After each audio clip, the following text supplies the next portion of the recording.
Hello friends, ठरलं तर मग या मालिकेच्या आजच्या भागामध्ये अर्जुन आणि सायली त्यांच्या रूममध्ये बोलत असतात.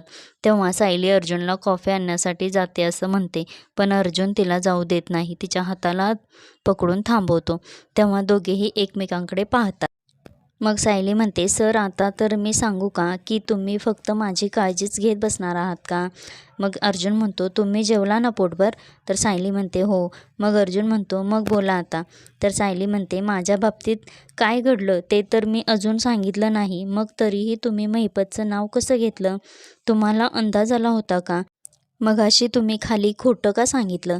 तर अर्जुन म्हणतो, कारण कोणालाही खरं वाटलं नसतं. तुमच्या बाबतीत जे काही घडलं ते महिपतने केलं याची गॅरंटी आहे मला. पण डॅड आणि पूर्णाजी यावर विश्वास नाही ठेवणार. यासाठी पुरावा पाहिजे, नाहीतर या घरात उगाच भांडणं वाढतील. म्हणून आता आपण खोटं बोलू. तर सायली म्हणते, सर पण ही आपलीच माणसे आहेत ना, यांच्याशी खोटं कसं बोलायचं? तर अर्जुन म्हणतो, हो आपलीच आहेत, पण यातली अर्धी माणसं महिपतची आहेत. आपण काहीही बोलू ते लगेच महिपतला कळेल आणि तो लगेच अलर्ट होईल. मिसेस सायली, हे युद्ध आहे. यावेळी बुद्धीतल्या गोष्टी हृदयापर्यंत पण पोहोचू द्यायच्या नाहीत. मग सायली म्हणते, मग आपण हेच समजत राहायचं की मी बेशुद्ध अवस्थेत सापडले? अर्जुन म्हणतो, हो असंच करायचं. यामुळे महिपत कन्फ्यूज होईल, नाहीतर तो तुमच्यावर परत हल्ला करेल आणि मी तुमच्या बाबतीत आता रिस्क नाही घेऊ शकत, कारण मी आता तुम्हाला काहीही झालं तरी ते सहन नाही करू शकत. आता सायली अर्जुनकडे एकटक बघत असते. तेव्हा अर्जुन म्हणतो, माझ्याकडे असे काय बघताय? मग सायली म्हणते, काही नाही सर. मला तर किडनॅप महिपत आणि साक्षीनं केलं होतं, तरी आपण शांत बसायचं?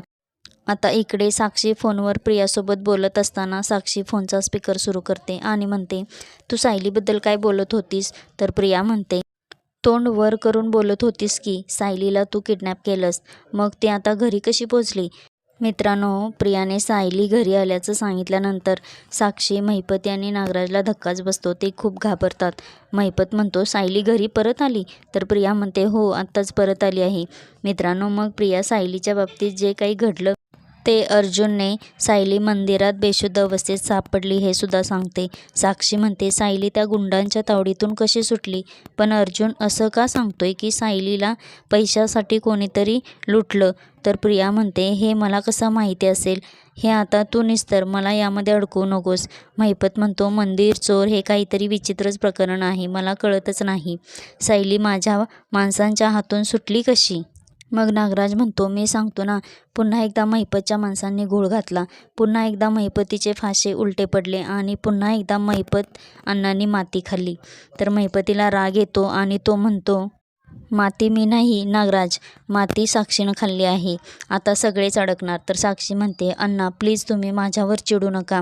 माहीत नाही सायली कशी सुटली ते, यातून मार्ग कसा काढायचा ते तुम्ही सांगा. आता मित्रांनो, इकडे अर्जुन सायलीचे पाय दाबून देत असतो. मग सायली म्हणते, सर बास ना आता, राहू दे प्लीज. तर अर्जुन म्हणतो, काही बोलायचं नाही, आराम करा. मग अर्जुन सायलीला काय काय झालं ते सांगायला सांगतो. तेव्हा सायलीला झोप लागलेली असते. हे अर्जुन बघून हसतो. इकडे महिपती त्याच्या लोकांना सायलीला बांधून ठेवलेल्या गोडाऊनमधील सर्व साहित्य बाहेर काढायला सांगतो.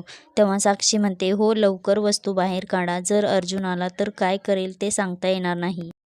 इकडे सायलीची झोप लागलेली असते. तेव्हा अर्जुनला सायली गुंडांच्या तावडीतून सुटल्यानंतर जेव्हा मिठी मारते ते क्षण आठवतात. तो स्वतःशीच बोलत असतो की तुम्ही मला मिठी घाबरून मारली की प्रेमाने? मला वाटते प्रेमाने. तर सायली, तुमच्यामुळे मला प्रेम ही गोष्ट समजली आहे. मिसेस सायली, तुम्ही माझ्या प्रेमात कधी पडाल का? हे 1 वर्ष संपल्यानंतर माझ्यापासून तुम्ही दूर निघून जाल. मित्रांनो, अर्जुनला सायली जाणार म्हणून खूप वाईट वाटत असतं. आता इकडे महिपतच्या लोकांनी गोडाऊनमधील सायलीला बांधून घातलेली खुर्ची आणि बाकीचंही साहित्य आणून ते जाळून टाकतात. यामध्ये सायलीचा मोबाईल आणि पर्सही साक्षी जाळून टाकते. तेव्हा नागराज म्हणतो, आता सगळे पुरावे जाळून खाक झाले. तेव्हा महिपती म्हणतो, आता अर्जुन येऊ दे, नाहीतरी पोलीस. पण काय कोणाच्या हाताला लागत नाही. सायलीचा विषय संपला. मित्रांनो, पुरावे जाळून महिपती खुशच होतो. आता इकडे दुसऱ्या दिवशी सकाळी सुभेदारांच्या घरी सगळे नाश्त्यासाठी बसलेले असतात. तेव्हा प्रिया किचनमध्ये असते. सगळ्यांना बघून प्रताप म्हणतो, पूर्णाई, नशीबात सगळ्यांचा मूड मस्त आहे, नाहीतर कल्पनाची रडारड सुरू असते. तर कल्पना म्हणते, अहो माझी सून आता परत आले ना, मग आता कशाला रडेन? आता अर्जुन आणि सायली खाली आले की आपण सगळे मिळून मस्तपैकी नाश्ता करूयात. तेव्हा अस्मिता प्रियाकडे बघून म्हणते, तन्वी किती वेळ झालं किचनमध्ये काम करते. मग प्रिया म्हणते, अगं असू दे, आपल्या घरात काम नाही करायचं तर कुठे करायचं. पृणाजी लगेच कौतुकाने प्रियाला म्हणतात, अगं माझं लेकरू ते. मित्रांनो, आता सायली हे ऐकत असते तेव्हा प्रिया म्हणते, मी अर्जुनच्या आवडीची स्ट्रॉंग कॉफी करते त्याच्यासाठी. सायली मग किचनमध्ये येते तेव्हा प्रिया म्हणते, सायली बरी आहेस का गं? काय घेणार तू, चहा की कॉफी? मग सायली म्हणते, मी आश्रमात असल्यापासून चहाच घेते, हे तुला माहीत पाहिजे ना प्रिया. पण तेव्हा तू किचनमध्ये कधी आलीच नाहीस, मग कसं कळेल? आणि आताही येण्याची काही गरज नाही. तू काही सून नाहीस या घरची, पाहुणी आहेस. त्यामुळे तू जाऊन बस, मी करते. आणि कसं आहे ना प्रिया, यांना फक्त माझ्या हातचीच कॉफी आवडते, त्यामुळे मी करते, जा. तर मित्रांनो, सायलीचं ऐकून प्रियाची बोलतीच बंद होते. इतक्यात कल्पनाही किचनमध्ये येते आणि म्हणते, तन्वी तू पूर्णाईची लाडकी पाहुणी आहेस ना, त्यामुळे तू कुठल्याही कामाला हात लावू नकोस. आणि तसंही माझी सून सगळी कामं करायला समर्थ आहे. मग अश्विन म्हणतो, तन्वी तू अस्मिताईकडून शिक ना, ही कधीच काही काम करत नाही, ती नेहमी एन्जॉय करत असते. अस्मिता म्हणते, अश्विन तुझी घसरली का गाडी माझ्यावर? तर पूर्णाजी म्हणतात, तन्वी ये माझ्याजवळ बाळा, बस. मग सायली म्हणते, जातेस ना प्रिया. मित्रांनो, प्रियाला खूप राग आलेला असतो तेव्हा ती जाऊन बसते. विमल म्हणते, वहिनी मी तुम्हाला मदत करते. कल्पना म्हणते, सायली बरं वाटतंय ना तुला? तर सायली म्हणते, हो आई मी बरी आहे, पटकन जाऊन यांना कॉफी देऊन येते. तेव्हा प्रिया मनातल्या मनात म्हणते, त्या युजलेस साक्षीला एक काम जमत नाही, तिने घोळ घातला नसता तर हे घर आणि अर्जुन आता माझ्या हातात असतं.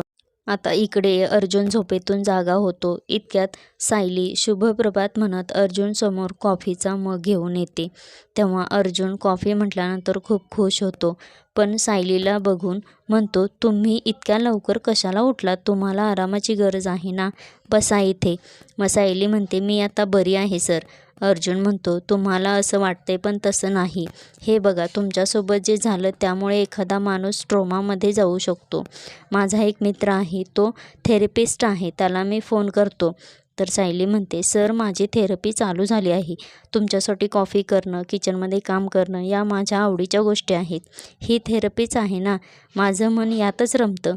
पण आलेला अनुभव न विसरण्यासारखाच आहे सर. तुम्ही जर मला वाचवण्यासाठी आला नसता तर मला कल्पनाच करवत नाही माझं काय झालं असतं. असो, आता सगळं व्यवस्थित आहे. मग अर्जुन म्हणतो, तुम्ही असं काहीतरी बोलता, मग मला पुढे काय बोलताच येत नाही. मग अर्जुन कॉफी पितो तेव्हा खुश होतो. अर्जुन म्हणतो, सायली तुम्ही काल झोपेमध्ये पेनड्राईव्हचं काहीतरी बोलत होता, आता सांगा मला. तर सायली म्हणते, सर तो पेनड्राईव्ह संतोषदादांनी दिला होता. तो पेनड्राईव्ह खूप महत्त्वाचा आहे.